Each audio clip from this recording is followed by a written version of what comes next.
ఇప్పుడు చదవాలన్నప్పుడు చాలా మందికి మాంసాహారం తినే అలవాటు ఉంటుంది కదా ప్రభుజీ. మాంసాహారం తిన్న తర్వాత చదవాలనుకుంటే చదవచ్చా? ఫస్ట్ మాంసాహారం మానేయండి అందరూ. మేము అదండి. మానలేము అనుకుంటే తప్పదు. అలా అలా ఎందుకనుకుంటారు మానలేము అని? ఆ! ఆ! మనం జీవ జీవ హింస చేయటం మానలేము అనంటే ఎలా అండి చెప్పండి? ఇప్పుడు హ్మ్. టెర్రరిస్ట్ అన్నారనుకోండి, నేను జనాల్ని చంపటం మానలేను అని హ్మ్. అంటారా? ఆ! అప్పుడు మీరేమంటారు? ఆ! పర్వాలేదు నాన్న నువ్వు నీకు అనిపించట్లేదు కదా! చంపేసేయ్ అని చంపేయి అంటామా మనం? అనలేము. చెప్పండి అంటారా మీరు? అనలేం లేదండి ప్రభుజీ. మాకు చంపాలనే ప్రాణం ఉంది అనంటే, హ్మ్. ఆ! కంటిన్యూ, కంటిన్యూ అంటామా? అనం. కాలం కదా! కాబట్టి మనం ఫస్ట్ నాన్ వెజిటేరియన్ తినడం ఆపేసేయండి. ఆ! ధార్మికంగా ఉండండి. హ్మ్. లేదండి మేము ఎంత చెప్పినా మేము మారనే మారము అన్నవాళ్ళు ఆ! ఏం పర్వాలేదు గీత చదవటం ప్రారంభం చేయండి. ఆ గీత యొక్క అనుగ్రహం చేత మానేస్తారు. ఓకే. కాబట్టి మీకొక విషయం చెప్తాను. ఎందుకు మానేయమంటున్నామంటే, హ్మ్. ఇప్పుడు గీత చదివినప్పుడు అది వంటికి ఎక్కాలి కూడా కదండీ! అవును. ఇప్పుడు డాక్టర్ గారి దగ్గరికెళ్తారు మీరు. హ్మ్. డాక్టర్ గారి దగ్గరికెళ్ళినప్పుడు డాక్టర్ ఏం చేస్తారు? మీకు ఈ మెడిసిన్ ఏసుకోండి అని ఇస్తారు. ఆ! దాంతో పాటు ఇవివి తినకూడదు అని ఒక లిస్ట్ ఇస్తారు మనకి. అవును ప్రభుజీ. డాక్టర్ ఏమంటాడంటే, హ్మ్. ఇవి తినటం ఆపేస్తేనే హ్మ్. నీకీ మెడిసిన్ పనిచేస్తది. అవునా? కాదా? అవును. చెప్పండి. అవును. ఇప్పుడు మీరు నాకు అడిగారనుకోండి, ప్రభుజీ మెడిసిన్ మెయినా? ఇవి ఆపేయటం మెయినా? అని హ్మ్. నేను మిమ్మల్ని అడిగాననుకోండి, మీరేం చెప్తారండి? మెడిసినే మెయిన్ అని చెప్తా నేను. మెడిసినే మెయినా? హ్మ్. ఆపటం మెయిన్ గాదు గదా? కాదు. దాని బదులు ఇంకో ఫుడ్ తినొచ్చు. కానీ మెడిసిన్ ఆపితే అది తగ్గదు గదా ప్రభుజీ. అహా! ఆ! నేనడిగే ప్రశ్న ఏంటి హ్మ్. అంటే, హ్మ్. ఇప్పుడు ఈ మెడిసిన్ మెయిన్ అనుకున్నామనుకోండి, ఆ! ఈ మెడిసిన్ యేసుకుంటూ డాక్టర్ తినొద్దు అన్న విషయాలు గూడా తింటూ ఉన్నామనుకోండి, మనకి మెడిసిన్ శరీరం పైన పనిచేస్తదా? పని చేయదు. 2 మెయినే కదా! అవును. ఎంత మెడిసిన్ మెయినో, హ్మ్. హ్మ్. అంతే పథ్యం కూడా మెయిన్. మెయిన్. అవును. అవునా కదా? అవును. అలానే ఎంత మనం గీత చదవటం ముఖ్యమో, హ్మ్. అంతగా ఏవైతే గీత వద్దు అని అంటుందో వాటిని దూరంగా పెట్టటం కూడా ముఖ్యమే. ఓకే. మనం ఓకే. ఎప్పుడైతే మాంసాహారం, మద్యం, మాదక ద్రవ్యాలు, హ్మ్. జూదం ఆపటం వల్ల ఏమవుతుంది అంటే, హ్మ్. మెడిసిన్ ఏదైతే మనం తీసుకుంటున్నా, ఆ గీత అధ్యయనం చేస్తున్నామో, జపం చేస్తున్నామో, పూజ చేస్తున్నామో, ఆరాధన చేస్తున్నామో, హ్మ్. అది మనకి ఒంటికెక్కుతుంది. ఓకే. మనకి ఏంటి తత్వము అని అర్థమవుతుంది. హ్మ్. లేకపోతే హ్మ్. అర్థం కాదు. హ్మ్. ఎందుకంటే, ఈ డీపర్ స్పిరిచ్యువల్ సైన్సెస్ అర్థం చేసుకోవాలంటే, మనం సత్వగుణంలోకి రావాలి. హ్మ్. సత్వగుణం అంటే, ఎటువంటి జీవహింస, ప్రాణిహింస, స్వయం హింస. ఇప్పుడు చూడండి, మాంసాహారం తినటం అంటే వేరే వాడిని హింసించటం. అవును. మాదక ద్రవ్యాలు, సిగరెట్, మందు ఇప్పుడు చూడండి, ఇది శాస్త్రం వరకు చెప్పాల్సిన అవసరం లేదండి. హ్మ్. సిగరెట్ డబ్బా పైనే చూపిస్తుంది. స్మోకింగ్ కాజెస్ క్యాన్సర్ అని. అవును. మీరు సినిమాలలో ఒక చిన్న మందు బాటిల్ చూపించాడంటే పక్కన smoking and drinking is dangerous to health అని అంటుంది. అవును ప్రభుజీ. ఒకటి మీరు వేరే వాళ్ళనైనా హింసిస్తున్నారు. మీ శరీరాన్ని మీరు స్వయంగానే హింస హ్మ్. పెట్టుకుంటున్నారు. ఎక్కడైతే హింస ఉన్నదో హ్మ్. అక్కడ ధర్మం ఉండలేదు. ఆ!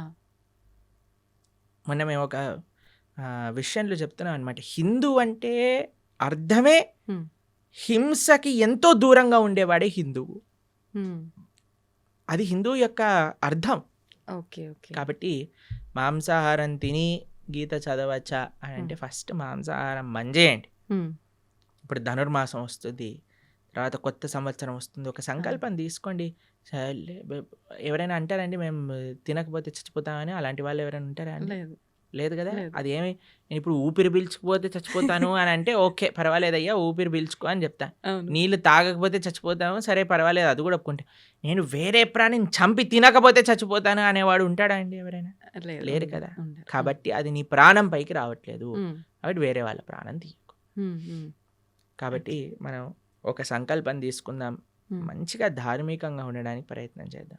హ్మ్. ఎందుకు మీకు ఈ విషయాలు చెప్తున్నానంటే, ఒకళ్ళు ఇటీవల మాకు చెప్పారు. ఒక కంపెనీలో పనిచేసే 250 మంది ఎంప్లాయీస్ ఆ! మన వీడియోస్ వల్ల మాంసాహారాన్ని మానేసిన వారు ఉన్నారట. అవును. అవును.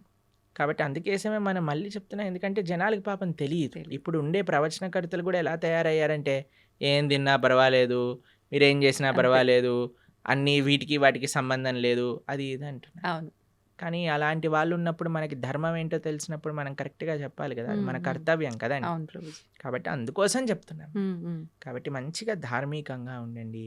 ఆహ్, మంచి భగవంతుడి యొక్క కృప పొందే విధంగా ఉండాలి. హ్మ్. కాబట్టి గీత చదవండి.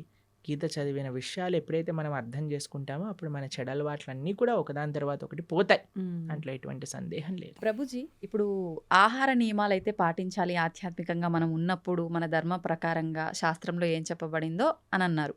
అయితే ఆహార నియమాలు పాటించడం వరకు ఓకే, కానీ ఆహారం కూడా తినకుండా, అంటే ఉపవాసం తినకుండా పూజలు చేయమని అలా ఉందా మన ధర్మంలో, అంటే ఏం చెప్తారు? మీకు విషయం తెలుసా, ఇప్పుడు ఒక పెద్ద థియరీ నడుస్తుంది, మీరు ఇంటర్నెట్లో చూడండి ఈ విషయం గురించి. ఎంత మనం తక్కువ తింటే అంత మన ఆరోగ్యం బాగుంటుంది. అవును. మీకు ఒక సైంటిస్ట్, అవార్డ్ విన్నింగ్ సైంటిస్ట్ ప్రతిపాదన చేసింది 15 రోజులకు ఒకసారి కానీ ఉపవాసం ఉంటే క్యాన్సర్ని మొత్తం క్యాన్సర్ సెల్స్ని తినేస్తుంది బాడీ అని, ఫుల్ బాడీ డీటాక్స్ అయిపోతుంది అని. 15 రోజులకు ఒకసారి వచ్చేది ఏకాదశి. మనం ఏకాదశి ఉపవాసం ఉండండి రా అంటే దేవుడు అలా ఉండమన్నాడా, ఇది చేయమన్నాడా అని అంటారు. కానీ వెస్టర్న్ సైంటిస్ట్ వచ్చి do this fasting and you will be cancer cells will be gone అనగానే ఓ వా అని అంటారు మన వాళ్ళు. అది మన దగ్గర ఉండే ఒక మూర్ఖత్వం అంటారు చూడండి, అమాయకత్వము, అజ్ఞానము అని అనొచ్చు మనం. కాబట్టి మన శాస్త్రం ఏదైతే చెప్తుందో అది జాగ్రత్తగా ఆచరించటం వల్ల మనకు తెలుస్తుంది. ప్రతిదీ ప్రశ్నించాల్సిన అవసరం లేదండి. మనం ఏం చేయాలంటే ఫస్ట్ ఆచరించాలి. ఇప్పుడు మీకు స్కూల్లో అడ్మిషన్ ఇచ్చారనుకోండి, యూనిఫామ్ వేసుకోండి, సాక్స్ ఈ కలర్లో ఉండాలి, షూస్ ఇలా ఉండాలి, పాలిష్ చేసుకొని రావాలి, హెయిర్ స్టైల్ ఇలా ఉండాలి, ఆడపిల్లలు అయితే జడ వేసుకొని రావాలి అని చెప్తారు. ఎందుకు జడ వేసుకోవాలి, ఎందుకు యూనిఫామ్ వేసుకోవాలి, ఎందుకు షూ పాలిష్ చేసుకోవాలి, ఇవన్నీ అడగం, చెప్పింది చేస్తాం. చెప్పినప్పుడు స్కూల్లోకి వెళ్ళినప్పుడు ఓ ఇది అందరూ కామన్గా ఉండడానికి, ఇది డిసిప్లిన్గా ఉండడానికి, మనకి బాధ్యత నేర్పించడానికి, క్లీన్లీనెస్ నేర్పించడానికి, ఒక యునైటెడ్ కాన్షియస్నెస్ రావడానికి, ఇవన్నీ ఎప్పుడు వస్తాయి? ఆచరిస్తూ ఉన్నప్పుడు, 10 మందిని చూస్తున్నప్పుడు వస్తాయి.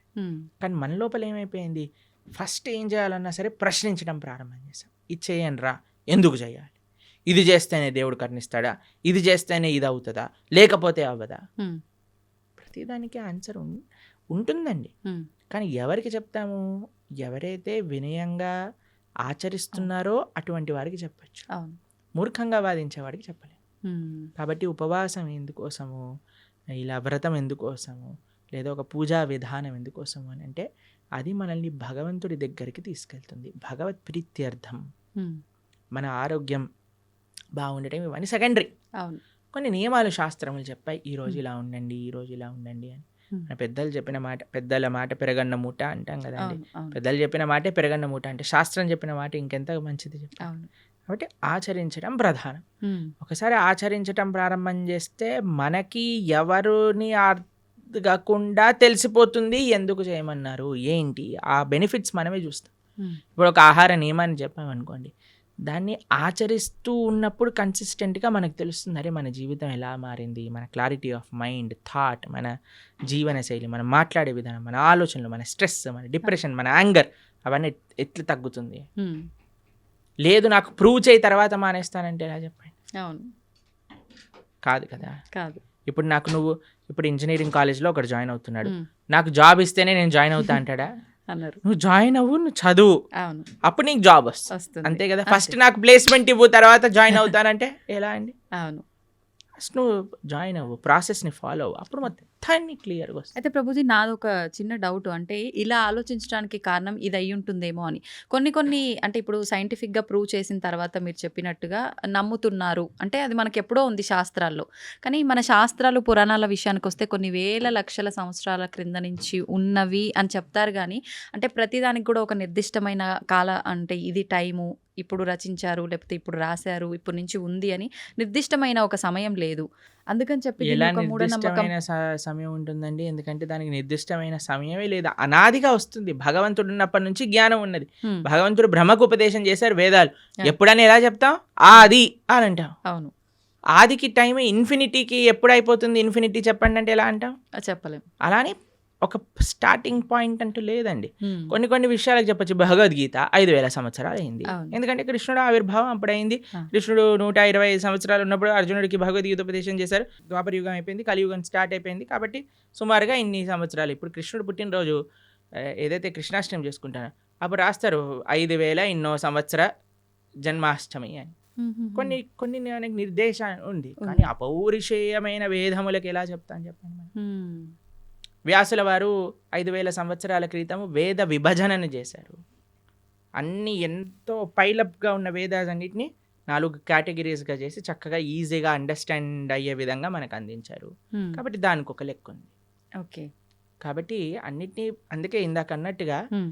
మనము ఇప్పుడు టీచర్ ఇక్కడ అమెరికా ఉంది అని మనం మ్యాప్‌లో చూపించేసిందనుకోండి, ఆ! ఎళ్ళొచ్చాక నమ్మం గదండీ! అమెరికా ఉంది అంటే అమెరికా ఉంది. నమ్మేస్తాం. హ్మ్. ఇప్పుడు ఎగ్జామ్ పేపర్‌లో ఈ కాంటినెంట్ ఏంటి? అమెరికా రాసిస్తాం. అవును. కానీ టీచర్‌ని అడగము ఏంటి అడగం. ప్రూఫ్ చూపించమని. అవును. కాబట్టి శాస్త్రాన్ని మనం యథాతథంగా ఫస్ట్ మనం కొద్దిగా నమ్మకాన్ని ఇన్వెస్ట్ చేసినప్పుడు, హ్మ్. ఆ నమ్మకం బట్టి మనకి ఆ శాస్త్రం అనేది ప్రస్ఫుటితం అవుతుంది. హ్మ్. మన మనసులో గోచరం అవుతుంది. మనకు విషయాలు తెలుస్తూ ఉంటాయి. ఆ! దానికి భాగవతోత్తముల యొక్క సాంగత్యం, సద్వైష్ణవ ఆచార్యుల యొక్క సాంగత్యం, గురువుల యొక్క సాంగత్యం, పరంపరాగతమైన గురు పరంపర యొక్క సాంగత్యం ఎప్పుడైతే దొరుకుతుందో అప్పుడు మరి మిగతా విషయాలన్నీ కూడా మనకు తెలుస్తాయి. ప్రభుజీ గీతని ఉపనిషత్తు అని అంటుంటారు. ఎందుకని ఉపనిషత్తు అంటారు? ఉపనిషత్తులో ఉండే జ్ఞానం అంతా కూడా గీతలో ఉన్నది. హ్మ్. ఇప్పుడు చూడండి, మీరు పాలు తీసుకున్నారనుకోండి, ఓ 10 లీటర్ల పాలు తీసుకున్నారు. హ్మ్. దాన్ని బాగా మీరు వేడి చేస్తూ ఉన్నారనుకోండి, కొద్దిసేపు అయ్యాక ఎర్రగా మారుతాయి. అవును. దాని తర్వాత ఇంకా చాలా కండెన్స్ అయిపోతుంది. దాన్ని రబడీ అంటారు. హ్మ్. తెలుసా మీరు రబడీ తిన్నారా ఎప్పుడైనా? హ్మ్. రబడీ చాలా కండెన్స్ అయిపోయింది అనుకోండి, ఖోవా అయిపోతుంది. ఆ! ఆ! ఖోవాతో బిల్లలు చేశారనుకోండి, చాలా అద్భుతంగా ఉంటుంది. హ్మ్. ఖోవా బిల్లలు తిన్నారా అవును. ఎప్పుడైనా? తిన్నాను. చూడండి, ఇంత పాలు హ్మ్. కండెన్స్ అయ్యి రబడీ అయ్యి, రబడీ కండెన్స్ అయితే కోవా బిల్లలు కోవా. అయ్యాయి అనుకోండి, ఎంత స్వీట్గా ఉంటుంది. అవును. అలా శాస్త్రములు ఎన్నో ఉన్నాయి. వాటి యొక్క సారాంశం ఉపనిషత్తులు. హ్మ్. ఉపనిషత్తుల యొక్క సారాంశం గీత. ఓకే. సర్వోపనిషదో గావో దోగ్ధా గోపాలనందన. హ్మ్. అన్ని ఉపనిషత్తులు కూడా సర్వోపనిషదో గావు, హ్మ్. అన్ని ఉపనిషత్తులు కలిపి ఒక ఆవు అనుకుంటే, దుగ్ధా గోపాలనందన ఆ ఆవు యొక్క పాలు ప్రీతికి హ్మ్. పార్థో వత్సః అంటే అర్జునుడు ఒక దూడగా చేసుకొని హ్మ్. మన కోసం అందించిన పాలే గీత. గీతామృతం మహత్ అని. హ్మ్. అటువంటి గీతామృతం ఏదైతే భగవద్గీత ఉందో అది అన్ని ఉపనిషత్తుల యొక్క సారాంశమే కాబట్టి అది ఉపనిషత్, గీతోపనిషత్ అని మనం అంటాం.